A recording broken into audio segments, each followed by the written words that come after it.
il y a surtout pas une vision commune de la berbérité, ou une conscience qu'on est tous dans la berbérité. Sous l'effet des sollicitations romaines et carthaginoises qui s'affrontent, la rivalité entre les deux camps numides s'exacerbe.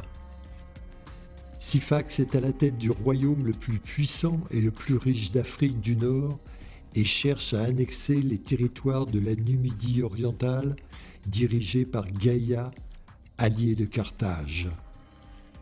Carthage vient en aide à son allié en échange de 500 cavaliers pour soutenir son armée menacée par Scipion en Espagne.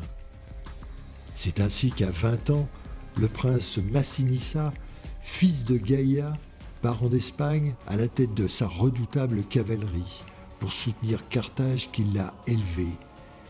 Il y a appris le latin et le grec, ainsi que les mathématiques et le droit. Son intelligence et son agilité en font un chef de cavalerie hors pair. En Espagne, sous le commandement de Gisco, l'armée carthaginoise subit de front les légions de Scipion. La guerre fait rage. Massinissa mène avec succès une campagne de guérilla contre les Romains.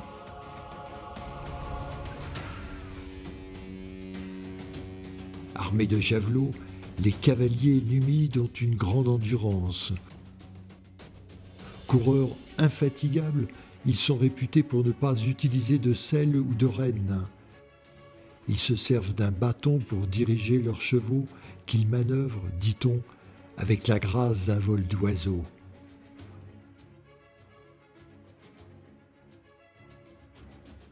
Sur l'autre front, en 213, Marcellus assiège Syracuse en Sicile. La ville se défend ingénieusement, mais les Romains finissent par s'en emparer.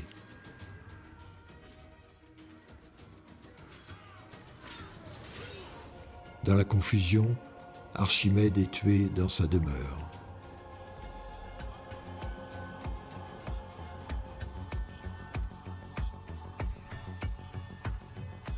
Hannibal, toujours à Capoue, est de plus en plus isolé.